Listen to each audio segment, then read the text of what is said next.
There was a time in Jujutsu Kaisen when victories felt clean. Hanami's defeat was brutal but satisfying. Mahito's end was painful, but it felt necessary. You could walk away from those moments thinking that mattered and something was resolved. But Season 3 is a different story entirely. Because after this point, Jujutsu Kaisen doesn't let you have those simple victories anymore. Not emotionally, not morally, not narratively.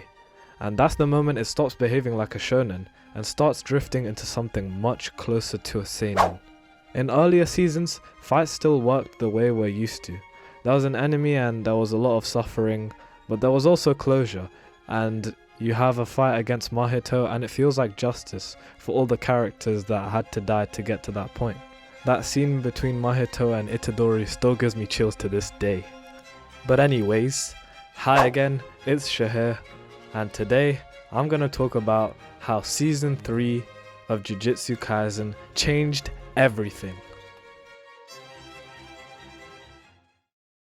From the beginning scene that I just showed you, him trying to wash his hands clean of blood. He's moving like Lady Macbeth, whispering out damn spot, because he feels guilt. Even though it wasn't his fault, he was still involved in the murdering of hundreds and thousands of people, and that does a lot to anyone. That scene alone, and I guess you could say these first 2 episodes, made me feel like I was watching something that had changed entirely. Almost like a friend that you don't see for a couple years, and then they go through puberty and you're like, whoa, clearly a lot has changed. Season 2 throws us right into the mix, with Yuji being chased down by Okotsu like his prey. And I'm not gonna lie, I was totally confused when they pulled this move, especially after 2 years of not seeing any Jujutsu Kaisen. But we get hit with a flashback and all is explained. Choso and Yuji are just hunting down cursed spirits, and now Yuji is being hunted down, because he is no longer under Gojo's protection. That damn fraud. This shift in dynamics is what really started to initiate the thought in my mind that this season is going to be a completely different game. See what I did there? Shut your stupid... Oh come on, you know I have to make at least one of these jokes per video.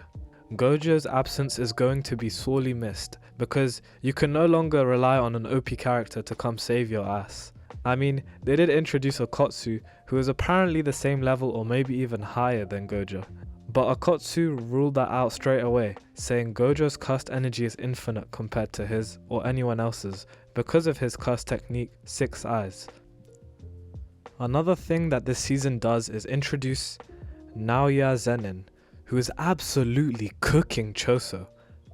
I mean, I was sat there admiring this scene for a good couple minutes, because the animation is amazing, as Mappa always is, and just how nonchalant he was when he was beating the living crap out of Choso.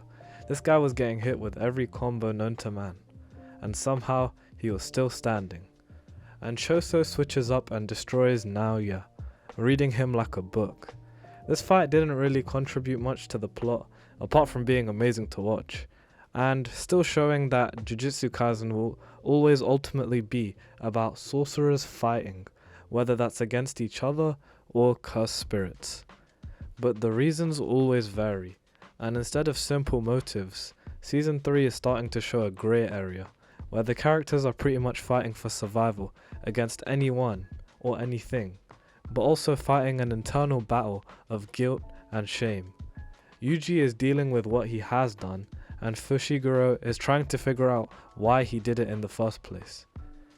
But the world's kinda going to shit right now, so they have to focus on the next thing, which is the culling games. One thing I do also have to address is Hakari. All the manga readers are hyping him up, and that is a dangerous move, considering they don't know how the adaptation has decided to treat him. But there must be some truth to the hype, or else there wouldn't be any. Episode 2 of this season already sets up the anime by posing a lot of very important questions that reminds the audience of what is actually happening, even if you didn't watch a recap, like me. How are they gonna break the prison seal? What is Noshitori Kama's plan? What is Sukuna's plan? And how does it involve Megumi? By posing all these questions, the audience is being fed an overwhelming amount of problems, and the string of tension is slowly being wound up, just so that they can explain everything as the season unfolds, and give us that sweet, satisfying feeling of finding everything out. One really depressing thing, which I don't know if it's 100% true or not, is Nobara's death. I mean, it's bad enough that we lost Nanami and Gojo's pretty much out of the picture for now, but losing one of the main trio is actually heart-wrenching. Something tells me that she'll definitely be back though. But to contrast that point, I feel like this season's animation has been a pleasure to watch, more than any of the other previous seasons. It feels like they finally got the character designs down, even if they did change Yuji's hair color by a few tints. And the action scenes are cinematic to say the least. Finding the balance has always been hard for JJK. Between the action and actual plot progression, it's hard. But so far, they have managed to maintain it to a decent extent, and I just hope it keeps up with this pace, because I can definitely get used to this. So clearly this season had a very rocky start for the characters, but definitely does a neat job of drawing us in, with suspense and lots of tension. Wait, what? Who said that? I said tension. Tengun. Oh yeah, Tengun as well. You see, in episode 2, at the very end, Tengun is introduced. And this is where Tengun matters. Tengun represents the last illusion Jujutsu Kaisen had left. And that was the idea that someone somewhere was always keeping things balanced. Chaos, order.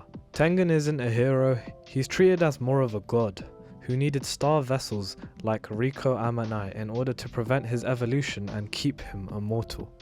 Shout out if you watched Hidden Inventory arc. But looks like we'll be getting a deeper dive into the more conceptual parts of JJK. And this will definitely build upon the no going back mentality, because once the cat's out the bag, it's out.